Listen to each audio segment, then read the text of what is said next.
Shalom everyone, I want to talk about hate groups.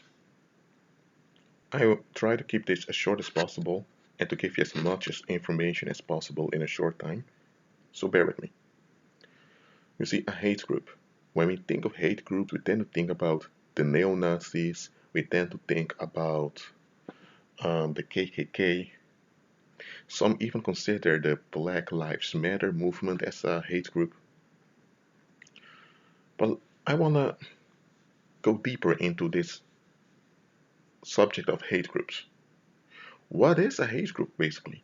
And what does it require to be labeled a hate group? Because a hate group is a label. And the label implies that there's hatred within the group. And you need to understand this. Hatred is a strong opposition against a perceived danger. You see? Now you need to ask yourself, if you have a group of people, if you have a collective that has a hatred towards something, then you need to ask yourself, is there a real objective danger concerning the thing or the object they're hating? You can have a group of people together that hate sickness, that hate disease. Now, is disease dangerous and harmful? Yes, it is. Okay? But even people that are evil hate sickness and disease because they don't want it. So just because you are against something that's objectively dangerous or evil itself, that does not mean that you are hating. That means you are real. You should be against things that are objectively dangerous and objectively evil. Okay? But I want to reveal to you guys that often people join together to preserve their illusions. Now, okay, I'm going to give examples. You know of me, I enjoy giving examples because I want you to understand clearly what I'm saying. Okay? Now, let's say you have a group of people together. They worship the crocodile. I'm just making up something here, but I'm using this as an example to show you what I'm saying. You have a group of people together that worship the crocodile. They even have festivals where they go together and eat crocodiles.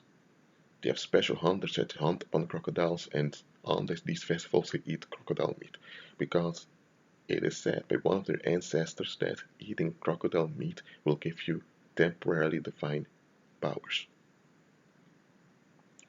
Now, when you notice this, you may think, hold on a minute, why are those people believing in the crocodile? How can they seriously believe the crocodile made the earth? But the crocodile itself is a creature that depends on the earth. So when you look at it on the surface, it's very absurd. You see, because you see those people eating crocodile meat, but they're still human. You don't see anything special happen to them. But then you'll find out when you look deeper at it that those people that worship the crocodile, they have a certain anger. Let me say they have a certain hatred that they have in common. Those people that worship the crocodile, they have a strong hatred against um, against a neighboring island. You see, and why? Because 200 years ago, the chief of that island, of the community of that island, they robbed their their community, and they lost half of their silver. But you see, there's one thing that happens in their neighborhood. There are a lot of crocodiles.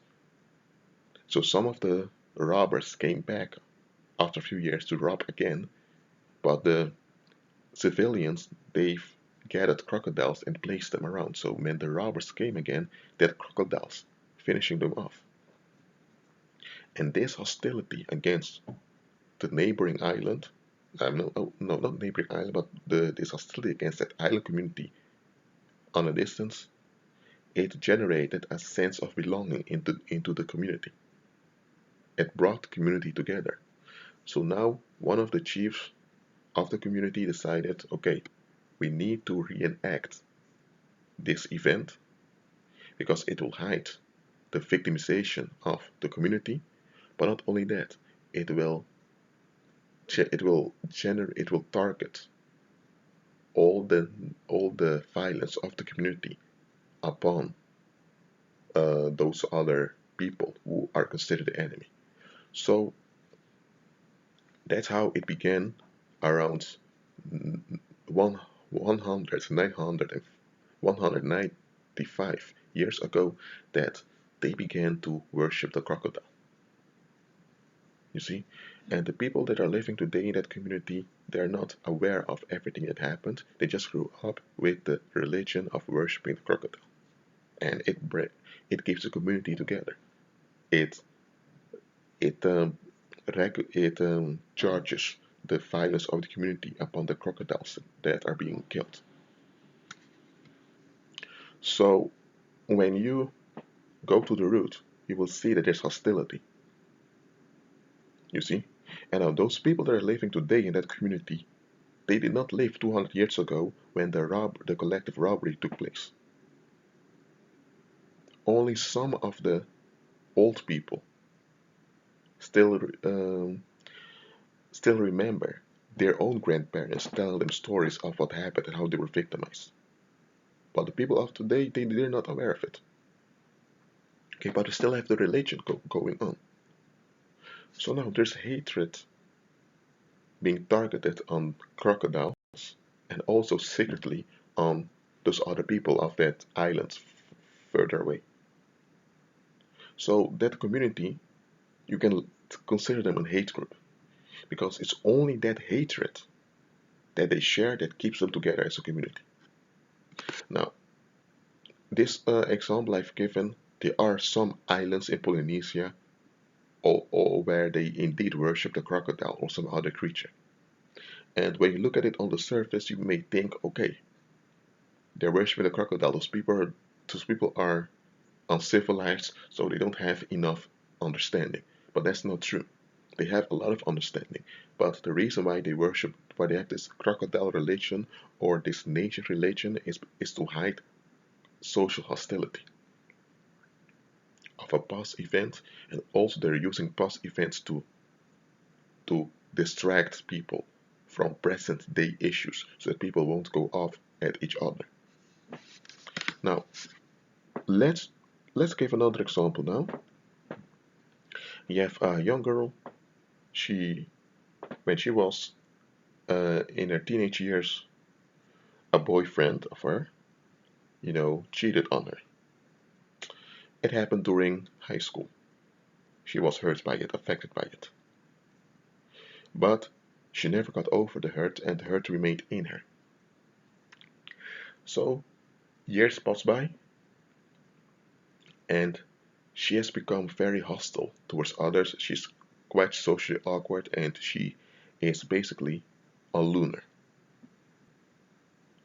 And the thing is, she has a wound. She has. And all other people that she met during the years, well, it all happened eventually. They touched the wound. That's something they said reminded her of the pain there is inside of her. But she's not aware that there's hurt inside of her. The only thing she experienced is you said something, I felt pain, so I didn't like it, and so I don't like you. She began to point the finger to other people.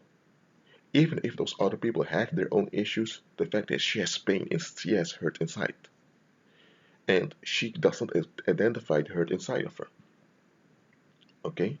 So what happens now, one day, she's talking to a friend of hers, I mean basically a colleague at work, and she talks about all those rude people. She's now labeling all those other people that reminded her of the pain. She labels them as rude, as bad. Those people didn't harm her. Those people just touched the wound that was inside of her. And those people aren't even aware that wound exists. But yet, for her, they're all bad people because she felt pain with them and she began to associate negativity with them. So she put those people in a negative category because she didn't want to look inside. And she is sharing her experience of how bad and how rude those people are.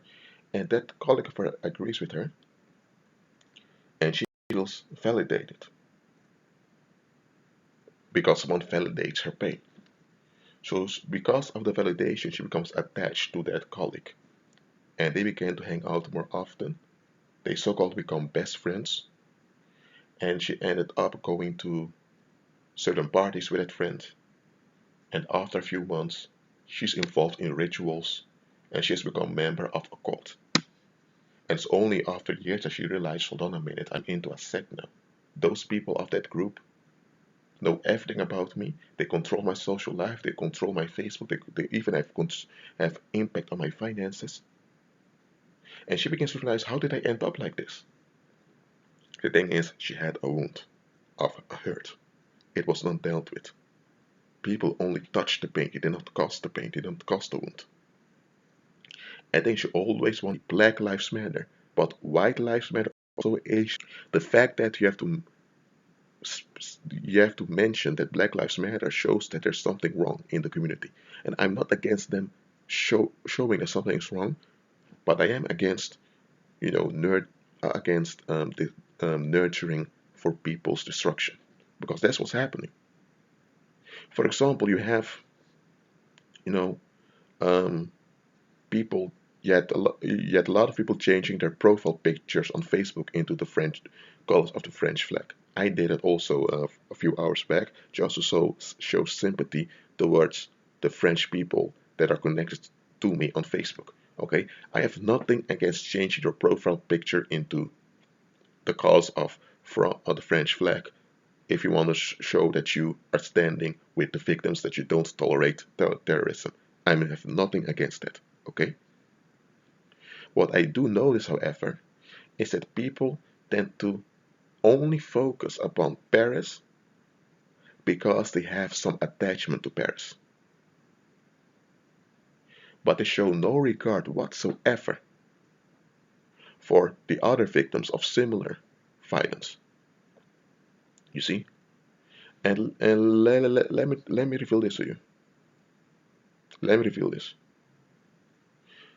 I've noticed that you also have a hashtag on Twitter now called, I'm not called F Paris. There's a hashtag on Twitter now, when people are basically saying that they don't care at all about the victims of Paris. Now, what you're seeing here is a manifestation of hatred. Listen, there are a lot of people that only change the color of their Facebook profiles just because others did it also, not because they care at all about the French victims. Anyway, what you notice now is that hate groups are basically resisting the movement of changing profile pictures into the colors of the French flag. Why? Because they don't feel that their wounds are validated.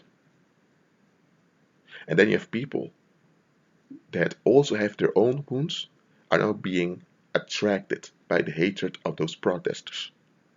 And now they form groups together that resist them, and they form a hate group over here. So hatred is contagious. Hatred is a cancer. Hatred, I'm saying bitterness is a cancer. It's contagious, and that's why believers, we should always be in agreement with Christ. We should never deny the suffering of other people. I'm not agreeing with that, but we should not nurture people onto death. Okay? And that's the thing with hate groups. They nurture you onto destruction. But because the nurturing has a temporal, pleasant effect, you don't realize that you're being nurtured onto that. That's why, for those who are listening to this and you still have unprocessed hurt in your life, listen. Those people that harmed you, they're the ones that harmed you. That's their problem. That's their ugliness. And those people that saw that you were hurt, but they didn't care about you, that's their ugliness. It's them. And those people that don't want to forgive you, that's their problem. That's their nastiness, not yours. And those people that don't want to acknowledge your hurt because they think it's not relevant, that's their problem. That's their defect, not yours. The Most High has acknowledged your hurt. The Most High has provided victory for you. So you surrender unto Christ Jesus. And you give all your worries, that means also all your hurts and all your issues onto Him, because He takes care of you. Okay? That's what matters. Those are, even if, let me give an illustration. Let's say you have 1 million people around you who are agreeing with Satan, who are agreeing that, who are living in an illusion as if evil does not exist. And let's say now that that community of 1 million people tolerate a lot of abuse because in their mind, evil does not exist. You are a victim of that evil and you point it out. But other victims also join the crowd and become perpetrators by denying the reality of the evil. Now, is it your fault that those 1 million people are agreeing with darkness? No, it's not. So stop blaming yourself for the satanic agreements of others against you. Stop doing that. Agree with Christ. If they want to rage, let them rage. Let them rage. I'll change the tone of my voice just to get your attention. Let them rage. Let them. This being said, you all, I hope this video has helped you, and may the grace of Christ Jesus be with you all.